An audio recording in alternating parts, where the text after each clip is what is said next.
Hey guys, it's Rachel from The Luring Lamb, and today I'm doing the mid-year book Freakout tag. This tag, I love watching other people's around booktube. It was co-created by two booktubers. Is that Shami and Earl Grey Books? I hope I'm not mispronouncing the first booktuber's name or channel name.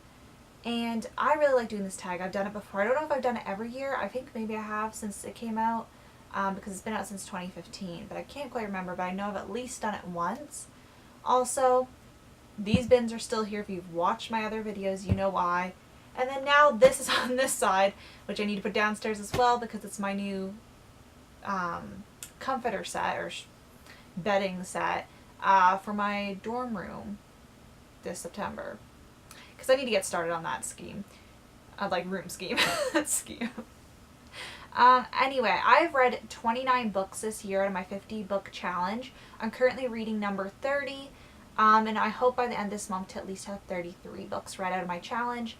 And by the end of summer, like before I go back to school, or before I go to school, I hope to have read around 40 books. So I only have 10 for the last few months because I don't know how crazy school is going to keep me. But anyway, number 1, best book you've read so far in 2018. So in 2018, the best book I've read so far is Ranger Games by Ben Blum. And this book is basically a nonfiction story detailing the author Ben's cousin Alex. And Alex was an army ranger. I hope I'm not totally getting the rules of the army or infantry wrong. But anyway, he was trying to join the army. He was in training, and he robbed a bank with he didn't rob, he was a getaway driver for a robbery. And it's kind of exploring the different people involved in the robbery, what makes a good person do something bad, because Alex was the all-American boy where he was I hate using that stereotype, but it gets the point across, where he was just this good guy and everybody thought he was going to do amazing things. Not that he can't because he did this one thing, but they had so many, nobody would have ever expected this, and it's kind of exploring that. It's so good.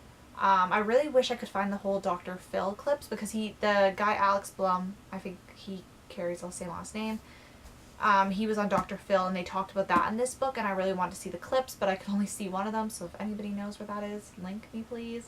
But it's just a really good book, and I probably did a horrible job of talking about it, but there's so much that goes into that book, and it's such a good book. I just really enjoyed it. It was really unexpected because if I looked at the cover and the title, I would think I would not pick this up in a million years. But I was hearing really good things about it, and it was really heavily promoted in Chapters, which is the Canadian bookstore chain, or Chapters Indigo. Number 2 is the best sequel you've read so far in 2015. So I think I've read 3 or 4 sequels, but the best one so far I would say is When Life Gives You Lululemons by Lauren Weisberger, which is technically a 3rd book in the Devil Wears Prada series, but I found this one to be such an entertaining, fun, made me feel the feels. I was very angry for a while because there's this very annoying character, but it was just such a good book, and I think arguably it's my favorite out of the series. It's so good, and it takes a different take on it, and I just really love seeing the characters away from a magazine, because in the 2nd book they do focus on a magazine and the publishing world, but I really loved also seeing Emily's perspective and her friends, and I really, really hope Lauren Weisberger makes another book in the series detailing these girls' lives. I would really love to see Carolina's spinoff, what happens to her at the end. So many good things. 3, a new release you haven't read yet but want to. So for that I have some sticky notes for later questions, so let's just put it there. That would be The Favorite Sister by Jessica Knoll, which came out I believe in June or May. And I ordered it, but I have yet to get to it. I really hope to get to it, though, this month. I'm kind of feeling like a thriller, and I just really been obsessed with reality TV right now, and this book has reality. It's like a reality TV murder. So, looking forward to that.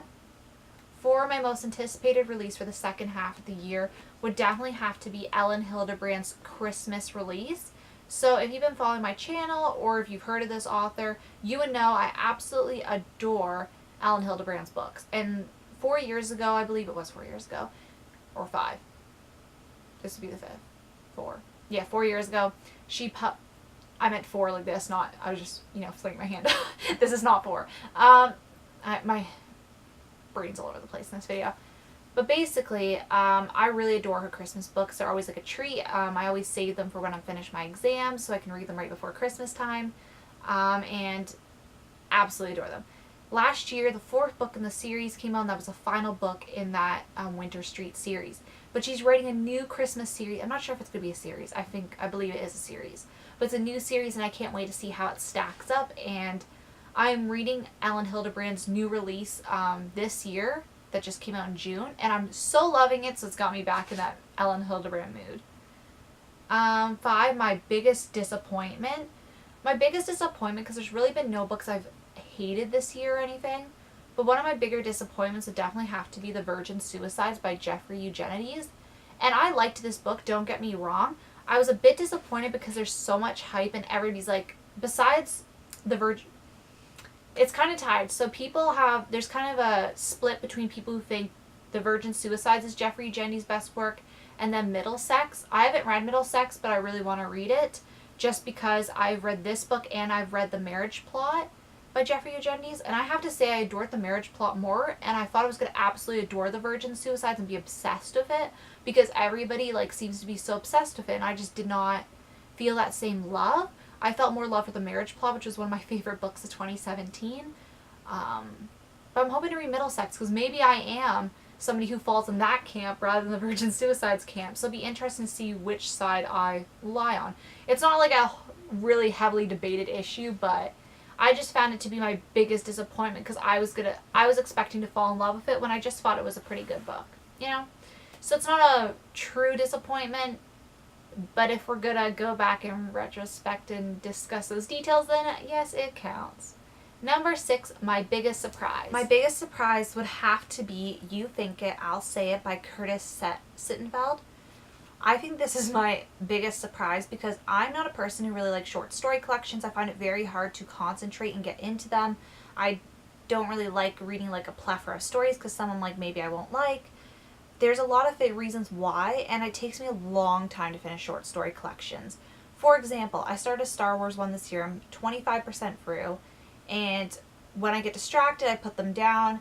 But like I don't give up on them. I'm really loving the Star Wars one, but I just put it down. But this one, now that the Star Wars one didn't capture me, I'm not trying to say that, but this is what I'm trying to say. I think this short story collection, because it's all by the same author, it's more cohesive for my brain because I do have a comprehension problem when it comes to certain books and certain writing styles. That's why I don't read a lot of action books because it's very hard for me to understand, and I have to read at a very slow pace compared to my normal pace of reading where it's like I could typically read a page of an average book in less than a minute, but with action books it sometimes takes me a little bit over a minute, so it's just that extra slump. And I found this author's stories to be very interesting. It was very interesting because none of the characters were truly super likable, but they're just like representational of normal people.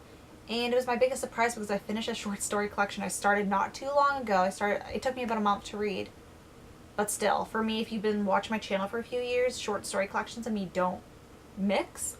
So I was just surprised that I did enjoy that as much as I did and that I finished it. 7, favorite new author, either debut or new to you. So my favorite new author is Kevin Kwan, who wrote the Crazy Rich Asian series. I read the whole series this year, and I really enjoyed his writing style, and I can't wait to read more of his books in the future. Because I read all 3 of them, so I have to wait a while, but it was so worth it because I got to binge the series and see what a great author he is.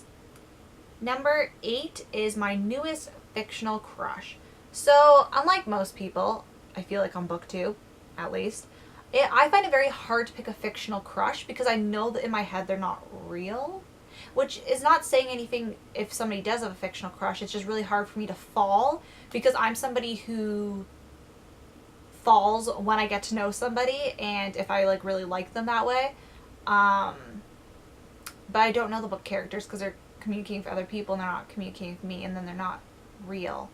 So it's very hard for me to get in that mindset. It's easier, I think, with movies and television for me to, feel the feels. So I did a compromise. So I picked Jesse from the Before Sunrise, or the Before trilogy, because I did read the books, the script books, and I really like his character. And but I ship the main character so much that I would never break that up. Now I just sound crazy. I'd never break that up. That's like one of my favorite OTPs, but I had to pick a character, and I'm going to pick that character because I just really love those movies. Those movies are masterpieces. Like, I absolutely adore them. I don't know where all my energy is coming from today. I feel like I'm acting super crazy. I don't know. Where are we? 9, newest favorite character. So my newest favorite character is actually Kitty, from the Crazy Rich Asian series. In the first book, she is this really obnoxious soap opera star who does not fit in with the Young family. There's a lot of last names in that family, but the main family in the book, she does not fit in, and she starts off as Alistair's, I want to say Alistair, but that's because Alistair's, I think that's how you pronounce it, yeah, girlfriend, and I just really like her journey throughout the books. I found her to be a very interesting character. She was very flawed, and she was very funny, and the stuff that she would do was just ridiculous, and she was a really entertaining character to read about. 10, a book that made you cry. So I'm kind of cheating with this because I don't really typically cry in books. Sometimes I've teared up, but I'm not a big movie, TV, or book crier. Like, I don't know. I'm just not one of those people. But when I'm laughing super hard, I cry. And sometimes I've been crying and people think I'm actually crying, and I'm like, no, like, I'm laughing so hard, tears are falling out of my eyes. Like, when I get in that mode, it's so great. It just feels like such a release, because I'm crying, I'm getting that emotion out, and I'm laughing. And the book that made me laugh so hard was My Dad Wrote a Porno by Jamie Morton, James Cooper, Alice Levine, and Rocky Flintstone. So the story behind this book is, it's a podcast called My Dad Wrote a Porno, and basically Jamie, James, and Alice all kind of read the story on the podcast and talk about it. And in this book they did commentary, but Jamie's dad, his pen name's Rocky Flintstone. He wrote this series of books on the Belinda Blink series, and they're like erotic novels, but they're not like sexy. They're really like funny because they're kind of disturbing, and it's just an amazing podcast, and I really love reading the book. And I was watching, I think, Estee Lalonde's favorite video, and she talked about the podcast, and at first I was like, that sounds so weird.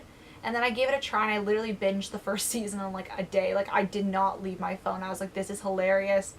I was laughing. Like, the book made me laugh really hard too, but like the podcast, I was laughing so hard, I was scared of waking up my family because, like, we don't have a giant house and our rooms are all kind of clustered. And I was like, I hope nobody hears me. I was literally crying so much from laughing that I was like, couldn't even play my game on my phone. Like, my eyes were constantly in a state of like, I can't see anything. It's fuzzy. If you want a good laugh, like, definitely check that out. They're the 4th season premieres this August, so I'm super excited about that. A book that made you happy. So a book that made me happy was Life Gives You Lululemons by Lauren Weisberger. It's great to see Emily back. It was a really feel-good contemporary book that really just made me excited for contemporary books in general, which I normally am excited about, but it just reinvigorated that love. 12, my favorite book to film adaptation you saw this year. I picked All the Money in the World by John Pearson. This was adapted in 2 ways this year, it was late last year, but I watched the film this year. But it was adapted into an FX show and a movie. And I've only seen the movie. I really want to see the FX show because they have 2 different ways of thinking about this case. But basically this is about a kidnapping of John Paul Getty's grandson, Paul Getty. And it's basically discussing kind of the family, how they got up to this event, and the book doesn't have a giant focus on the event because the movie is inspired by the chapter in this book, but this book goes over all the family lines and a biography of the complete family, obviously a big focus on John Paul Getty. But yeah, I really enjoyed the movie. I thought the acting was good. It was amazing that Christopher Plummer was able to step in and do such an amazing job. Because the movie, I believe, was already shot, and Kevin Spacey was originally playing that role, but because of all the allegations towards Kevin Spacey, they cut his role, and Christopher Plummer came in and did a phenomenal job. And I just think for how they had to reshoot all those scenes and get that all compiled, I just thought it was a really good film.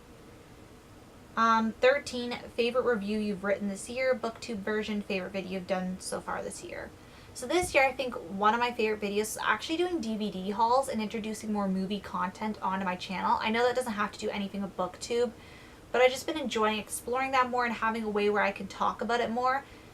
I know that I'm not the best commentator when it comes to films, but I do like talking about things that I love. And yes, I don't come through it for a lot. I don't approach, better word. I don't approach movies from a very critical lens. I approach them just like I approach books, as things that I enjoy. And I'm not looking, like, I know a lot of the films that I love have flaws.